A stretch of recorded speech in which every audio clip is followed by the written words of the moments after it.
सभी को राम राम नमस्कार। आपके साथ लाइव जुड़े हैं और मुद्दा गंभीर है। आप सबको पता है कि एक एफआईआर आज दोपहर बाद मेरे खिलाफ भिवानी जिले के बहल पुलिस स्टेशन में दर्ज की गई है और ये जो एफआईआर है इसमें नाबालिग लड़की से छेड़छाड़, एससी एसटी एक्ट, पोस्को की धारा और जान से मारने की धमकी, यानी कि बहल पुलिस स्टेशन में, भिवानी डिस्ट्रिक्ट के बहल पुलिस स्टेशन में जो दोपहर बाद मेरे ऊपर गंभीर धाराओं में जो एफआईआर हुई है, जिसमें मुख्य तौर पे 3-4 चीजें, इसमें पोस्को एक्ट लगाया गया है, इसमें दलित लड़की से छेड़छाड़ की धारा लगाई गई है, इसमें जान से मारने की धमकी की धारा लगाई गई है और दलित नाबालिग लड़की के पिता की शिकायत के ऊपर यह मामला दर्ज हुआ है। एससी एसटी एक्ट की धारा 3/2 VA, जुवेनाइल एक्ट 12(8), BNS की धारा 137, 140/3, 3/5, 351/2, 62, 75/2, 96 के तहत यह मामला दर्ज हुआ है। रवि आजाद एवं 2-3 अन्य पर मामला यह दर्ज हुआ है। साथियों, हम कल भी लाइव आए थे और अभी देर रात जो लाइव आए हैं, लाइव आने का मुद्दा यही है कि इस पूरी एफआईआर के ऊपर और जो 8 दिसंबर के बाद आज 12 दिसंबर तक जिस तरह के घटनाक्रम चले हैं, मुझे यह बात कहते हुए बहुत अफसोस है कि भाई पूर्व मंत्री जेपी दलाल अगर चुनाव आ रहा है तो उसके कर्म के कारण आ रहा है और चुनाव लोहारू की जनता ने हराया है। अगर हम 350 करोड़ बीमा क्लेम के घोटाले के खिलाफ आवाज उठा रहे हैं तो उसमें सीधे तौर पर जेपी दलाल की इन्वॉल्वमेंट है। और यह जिस तरह की मुद्दों की मेरी लड़ाई थी, जनता की जो लड़ाई थी, इस लड़ाई में अब एक दलित बेटी को भी घसीटा गया है, एक दलित बेटी के पिता को भी घसीटा गया है, जो यह चीज दर्शा रही है कि जेपी दलाल पूरी तरह से बौखला चुका है, जेपी दलाल पूरी तरह से घटिया हरकतों पे उतर चुका है और उसका सतर इतना गिर चुका है कि उसको सामाजिक व्यक्ति या राजनीतिक व्यक्ति तो किसी भी कीमत पर नहीं कहा जा सकता। मैं अपनी बात को आगे बढ़ाऊं उससे पहले मैं आपको बताऊं, कल भी हमने इस बात को लाइव में बताया था कि 8 दिसंबर की रात को मैं अपने घर था और मेरे साथी गाड़ी लेकर के गए थे कि भाई ठंड भी ज्यादा हो रही है, रात को लेट भी हो रहे हैं, एक शादी में भी जाना है और उसके बाद फिर हम घर चले जाएंगे और सुबह हम जल्दी आ जाएंगे। गाड़ी देना कोई बुरी बात नहीं है, गाड़ी ले जाना भी कोई बुरी बात नहीं है और सड़क पर चलते हुए हादसा भी हो सकता है, यह भी कोई बड़ी बात नहीं है। और आपने कल भी इस बात को सुना था कि जिस पिकअप गाड़ी से मेरी गाड़ी का एक्सीडेंट हुआ 10 तारीख को, यह 8 तारीख की रात की घटना है। उसके बाद ये इसको यहीं से करो, मैं नहीं कर सकता उसको। तो मैं आपको यह कह रहा था कि भाई 8 तारीख की रात को यह घटना घटी और 9 तारीख को यह मामला जेपी दलाल पूर्व मंत्री और उसके जो लोग हैं उनके हाथ लगा और 10 तारीख को शाम को 6 बजे जिस भाई की पिकअप गाड़ी थी, अनिल ठाकन, जो गांव हरियावास का है, जो एसएचओ और पुलिसकर्मी है, वो उसी गांव के पूर्व सरपंच के ऑफिस पे होते हैं।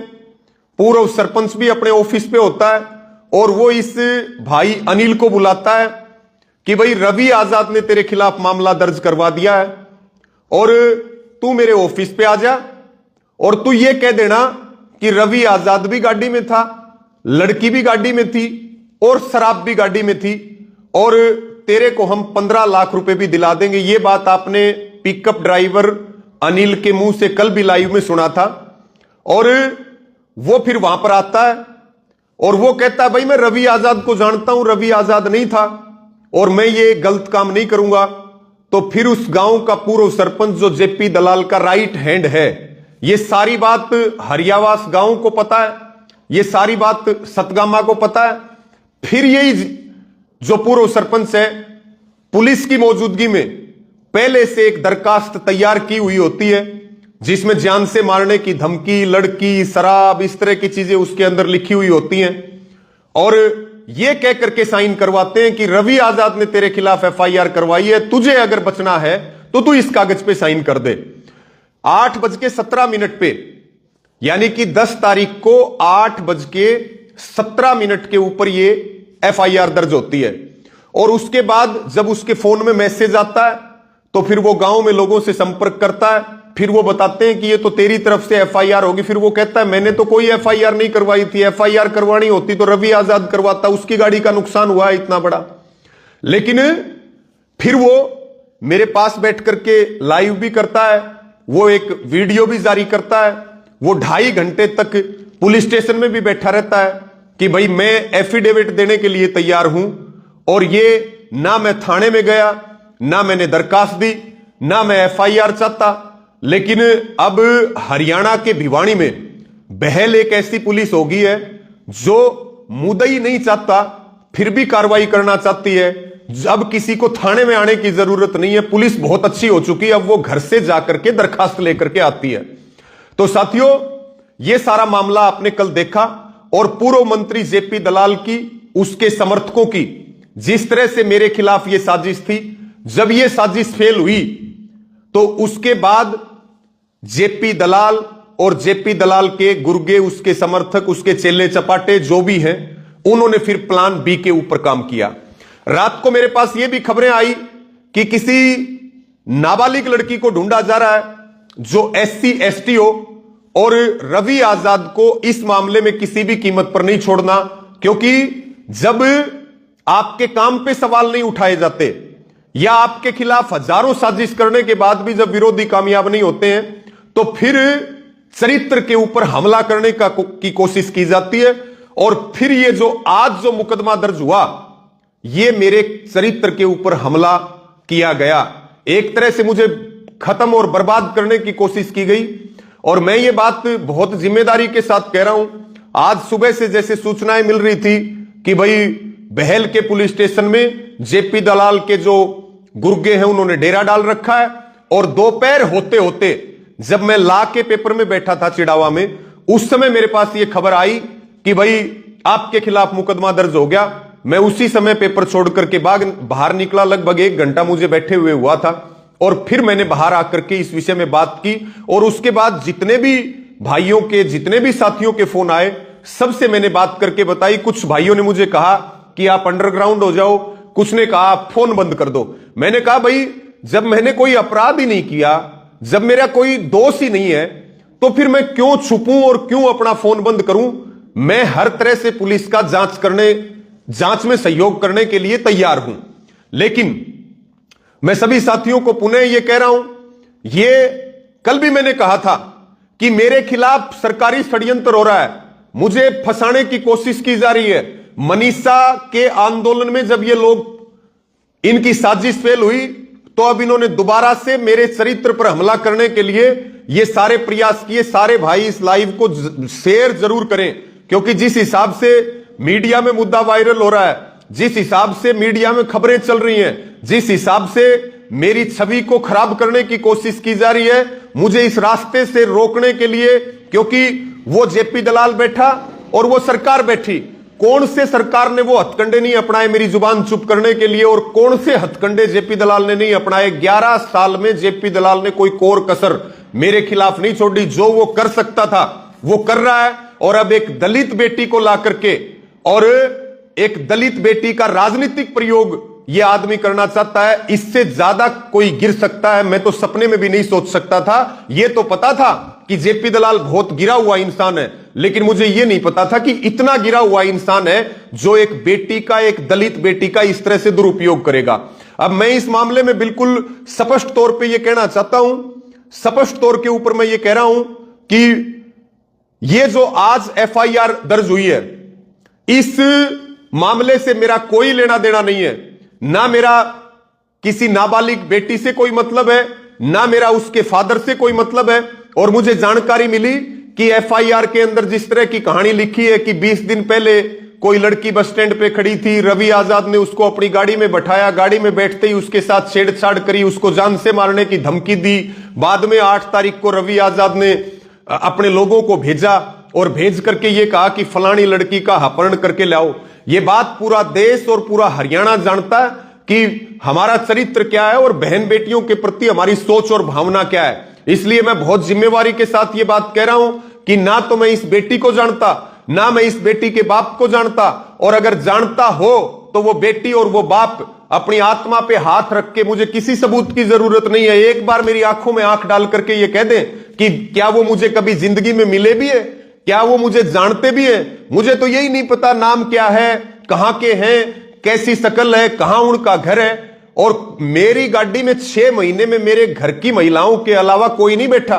और मैं तो वैसे ही बहुत ध्यान रखता हूं विशेष तौर पे, क्योंकि जिस तरह से सरकार मेरे पीछे पड़ी रहती है तो मैं बहुत चौकन्ना होकर के रहता हूं। लेकिन अब फिर मैं ये पूरी जिम्मेवारी के साथ कह रहा हूं कि मेरा इस मामले से कोई संबंध नहीं है। मैं नहीं जानता कौन लड़की है, कौन उसका फादर है, कहां उनका घर है, मुझे नहीं पता। ये केवल और केवल मेरे से राजनीतिक दुर्भावना का बदला लेने के लिए, और बिल्कुल मैं इस बात को स्पष्ट कर रहा हूं कि सीधे तौर पे पूर्व मंत्री जेपी दलाल जिम्मेवार है, उसके लोग जिम्मेवार हैं। और मैं सरकार को भी यह कहूंगा कि अगर सरकार इस पूरी घटना में अगर शामिल नहीं है तो हरियाणा की सरकार को यह बात बिल्कुल स्पष्ट रूप से क्लियर करनी चाहिए कि उनका एक पूर्व मंत्री और सरकार का मौके पे प्रतिनिधि किस तरह से दुर्भावना से मेरे खिलाफ काम कर रहा है। यह बात सरकार को भी स्पष्ट करनी चाहिए। दूसरी बात मैं यह भी कहता हूं कि भाई नार्को टेस्ट करवाओ, उस दलित लड़की का भी नार्को टेस्ट करवाओ, उसके फादर का भी नार्को टेस्ट करवाओ और मेरा भी नार्को टेस्ट करवाओ। और अगर कोई भी मेरा दोस्त मिलता है तो मैं इस बात को पूरी जिम्मेदारी के साथ कह रहा हूं कि मुझे जो है किसी कानून, पुलिस की या न्यायालय से सजा सुनाने की जरूरत नहीं है। यह समाज से मुझे फांसी पे लटका दे, अगर 1000 किलोमीटर तक भी अगर मेरा कोई दोस्त और मेरी कोई इन्वॉल्वमेंट इसके अंदर साबित कर दे, किस तरह से जो है, जहां मैं सपने में भी नहीं सोच सकता कि ऐसी कोई साजिश हो सकती है, और फिर इस प्रकार से एक दलित बेटी को बीच में ला करके। और अभी मुझे जानकारी मिली कि जेपी दलाल ने और उसके पूरे सिस्टम ने या उसके लोगों ने इस तरह की तैयारी भी की है कि इस पूरे मामले को जातीय रंग देने की कोशिश की जाए, इसको एक जाति की लड़ाई बनाया जाए, और इस तरह के प्रयास किए। मैं सभी, चाहे वो दलित नेता हो, चाहे वो किसान नेता हो, मैं तो सबसे यह भी अपील करता हूं कि ये कोई जातीय मुद्दा नहीं है। मेरे खिलाफ बड़ी साजिश हुई है, मेरे खिलाफ बड़ा षड्यंत्र हुआ। कल मैंने इस बात को भी कहा था कि अगर मुझे कुछ भी होता है और मेरा किसी भी तरह से नुकसान पहुंचाने की कोशिश की जाती है तो मेरे ऊपर चाहे हमला हो, चाहे मेरी हत्या हो, उसके लिए सीधे तौर पे जेपी दलाल जिम्मेवार होगा। यह बात सरकार और प्रशासन को बिल्कुल गंभीरता से लेने की जरूरत है। और यह भी मैं मांग कर रहा हूं सरकार से कि इसकी सीबीआई की जांच होनी चाहिए, सीबीआई जांच हो इसकी, और दूध का दूध और पानी का पानी होना चाहिए। क्योंकि अब यह नहीं पता कि क्योंकि ना तो मैं छुपा हुआ, ना मैंने फोन बंद कर रखा है, ना मैं अपने घर से कहीं दूर हूं। अब भी मैं ये बात कह रहा हूं क्योंकि मेरी गिरफ्तारी तो, इतना दबाव है सिस्टम का कि मेरी गिरफ्तारी तो किसी भी समय हो सकती है, और हो जाए मुझे कोई दिक्कत नहीं है। क्योंकि जब मैंने गलत काम नहीं किया, जब मैं किसी गलत काम में इन्वॉल्व नहीं हूं, और जब हमने पूरी जिंदगी इस काम में लगा रखी है, तो हम इस तरह की हड़की हरकत करेंगे, ये कैसे विचार किया जा सकता है? एक एक आदमी इस बात को जानता है। इसके साथ में मैं ये भी कहना चाहूंगा, सरकार जो घबराई हुई है, या मैं जेपी दलाल की बात करूं, अगर सरकार इन्वॉल्व नहीं है तो सरकार अपना स्टैंड क्लियर कर दे। लेकिन जो नए संगठन की तैयारियां चल रही है, 350 करोड़ के बीमा क्लेम के घोटाले का जो आंदोलन चल रहा है लुहारू में, और उसके साथ में जो इलेक्शन के हार की टीस है, वो सीधे तौर पर जो है जेपी दलाल ये सब काम उसी के लिए कर रहा है। और भाई जेपी दलाल के पास धन भी बहुत है और धन भी कमाया हुआ नहीं है, लूटा हुआ है किसी का। तो भाई वो तो पता नहीं भाई कितने लोग ऐसे होंगे इस समाज में जिनकी पैसे से गर्दन नहीं टूटती होगी, कितने लोग ऐसे हैं जो अपने स्टैंड के ऊपर मजबूत रहते हैं। इसमें सारा घाल मेल किस तरीके से किया गया है ये तो जांच के बाद पता चलेगा। लेकिन सभी साथी इस लाइव को शेयर करते रहे और मैं एक एक बात बहुत जिम्मेवारी के साथ कह रहा हूं। और मैं यह भी कह रहा हूं कि हमें चाहे फांसी पर लटकाओ, लेकिन जिस तरह की हरकत जेपी दलाल ने की है, जिस तरह का दबाव जेपी दलाल ने दिया है, इस पूरी घटना से जुड़े हुए लोग इतने दबाव में हैं। जिस भाई ने कल मेरे पक्ष में बयान दिए थे उसने भी कहा कि इतना दबाव दिया जा रहा है, जो उस गाड़ी में साथी मौजूद थे उनके परिवारों पर दबाव दिया जा रहा है। इस बात को सरकार और प्रशासन भी नोट करे कि इस पूरी घटना से जुड़े हुए किसी भी व्यक्ति ने दबाव में आकर के कोई गलत कदम उठाया, कोई अप्रिय घटना हुई, कोई आत्महत्या हुई, तो सीधे तौर पर उसके लिए सरकार और प्रशासन जिम्मेदार होगा। और कल भी हमने ये मांग की थी कि जो पुलिसकर्मी दोषी हैं, जो खुद दरखास्त बना करके लेके आए, झूठ बोल करके साइन करवा के लेके आए, इतने घंटे बीतने के बाद भी उन पुलिसकर्मियों के ऊपर किसी तरह की कोई कार्रवाई नहीं हुई। और यह बात मैं बिल्कुल डंके की चोट पे कह रहा हूं, जिस बेटी का नाम लिया जा रहा है, जिसके फादर का नाम लिया जा रहा है, मैं उनसे जिंदगी में कभी नहीं मिला, मैं जानता ही नहीं, और वो मेरी आंखों में आंख डाल करके कह दें। इसलिए लास्ट में मैं सबको यह भी अपील करता हूं कि यह एक गंभीर मामला, अगर इसी तरीके से फंसाया गया तो कौन समाज में आवाज उठाएगा और कौन लड़ाई लड़ेगा। मैं सभी किसान नेताओं से, सभी किसान संगठनों से और जो समाज है उससे यह अपील करता हूं कि इस मुद्दे के ऊपर महापंचायत बुलानी चाहिए और दूध का दूध और पानी का पानी करना चाहिए। और अगर रवि आजाद का किसी प्रकार का कोई दोष मिलता है तो मैं ये बात, मैं कहीं नहीं जाऊंगा, मुझे जहां बुलाया जाएगा, मैं ना तो छुपा हुआ हूं, ना मैंने फोन बंद कर रखा है, पुलिस मुझे आधी रात बुला सकती है, मैं जांच में सहयोग करने के लिए तैयार हूं। निष्पक्ष जांच होनी चाहिए, पॉलिटिकल प्रेशर में जांच नहीं होनी चाहिए। जब मुझे जेपी दलाल रोक नहीं पाया 11 साल में, तो अब इतनी घटिया हरकतों के ऊपर आया कि बेटी जैसे आरोप लगा दिए। गिरने की कोई हद होती है, कोई स्तर होता है, युद्ध भी होता है दो देशों में, दो पक्षों में लड़ाई भी होती है, लेकिन उसकी भी मर्यादाएं होती हैं। लेकिन जेपी दलाल ने सारी मर्यादाओं को तार तार कर दिया। और यह बात जेपी दलाल को हम कह दे, ये जिस तरह की घटिया हरकत करी है, ये तेरे ताबूत में कील ठोकने का काम करेगी। अब तक तो लुहारू ने तुझे हराया था, लेकिन जिस तरह की तू घटिया हरकत कर रहा है, तेरी लुहारू वाले लुहारू में एंट्री भी बैन करेंगे। और ये जो जिस तरह से ये गुर्गे घूम रहे हैं और गुर्गे काम कर रहे हैं, ये जेपी दलाल को विचार करने की जरूरत है। और मैं ज्यादा ना कहते हुए पुनः इन्हीं सब बातों के साथ अपनी बात को पूरा करूंगा कि ये केवल और केवल राजनीतिक षड्यंत्र है। मेरा इस मामले से 1000 किलोमीटर तक भी लेन देन नहीं है किसी प्रकार का, ना मेरा डायरेक्ट है ना मेरा कोई इनडायरेक्ट है। और इस बात को निष्पक्ष जांच हो, और मैं तो चाहूंगा जांच सीबीआई से हो, नार्को टेस्ट लड़की का भी हो, लड़की के बाप का भी, और रवि आजाद का भी हो, और इस मुद्दे पे महापंचायत भी हो। कहीं ना मैं छुपा हुआ ना मैं कहीं भागा, आधी रात को पुलिस बुला ले, जांच में हर तरह के सहयोग के लिए तैयार है। लेकिन हम सरकार को और जेपी दलाल को यह बात बिल्कुल स्पष्ट रूप से कहना चाहते हैं, चाहे गोली मारो, चाहे फांसी लटकाओ, चाहे जेल में भेजो, चाहे झूठे मुकदमे दर्ज करो, चाहे जो करो, लेकिन ये जो किसान मजदूर और पीड़ित के लिए हमारी आवाज है, ये जब तक दम में दम है तब तक हम आवाज भी उठाएंगे, लड़ाई भी लड़ेंगे। और मुझे जो खत्म करने की साजिश चल रही है, इसमें केवल और केवल जनता, किसान, मजदूर, नौजवान, मेरी माताएं बहनें, वही मेरी ताकत है। मेरे पास ना पावर है, ना मेरे पास पैसा है, ना मेरे पास पद है। मेरी ताकत केवल और केवल आप लोग हैं। आप निष्पक्षता से इस मामले को देखिए। मैं पूरी जिम्मेदारी के साथ इस बात को कह रहा हूं कि मेरा कोई रोल नहीं है, और मुझे बेवजह मुझे बदनाम करने के लिए, बेवजह मुझे तंग करने के लिए आए तीसरे और चौथे दिन मेरे साथ कहीं ना कहीं इस तरह की घटनाएं घट रही हैं। और अब की बार जो घटना घटी है वो तो सारे रिकॉर्ड तोड़ दिए उसने।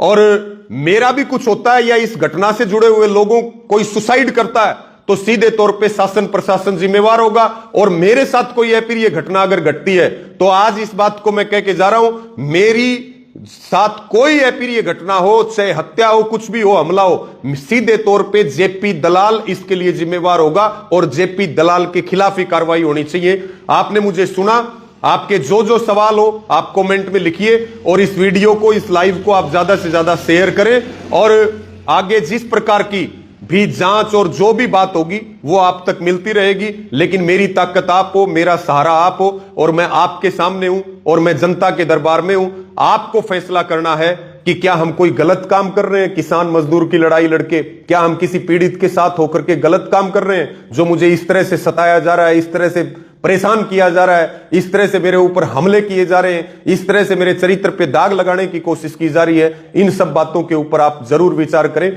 आपने मुझे सुना, उसके लिए आपका धन्यवाद। इस लाइव को सभी शेयर करें। सभी को जय जवान जय किसान।